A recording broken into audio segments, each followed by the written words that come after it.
சர்வம் கிருஷ்ணார்ப்பணம். பூதத்தாழ்வார் தான் தமிழன் என்று சொல்லிக்கொண்ட பெருமிதத்தை எந்த பாசுரத்தில் காணலாம்?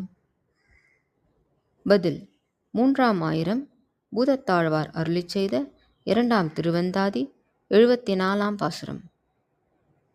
யானே தவம் செய்தேன் ஏழ்பிறப்பும் எப்பொழுதும், யானே தவமுடையேன் எம்பெருமான், யானே இருந்தமிழ் நல்மாலை இணையடிக்கே சொன்னேன், பெருந்தமிழன் நல்லேன் பெரிது.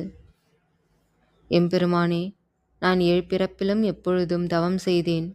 நானே அந்த தவத்தின் பயன்களை அடைந்தவனானேன். அதனால் அன்றோ சிறந்த தமிழ் மொழியிலான நல்ல பாசுரங்களை உனது திருவடிக்கே சமர்ப்பிக்க முடிந்தது. பெருமை பெற்ற சிறப்புடைய நல்ல தமிழனாக இருக்கிறேன். நன்றி. சர்வம் கிருஷ்ணார்ப்பணம்.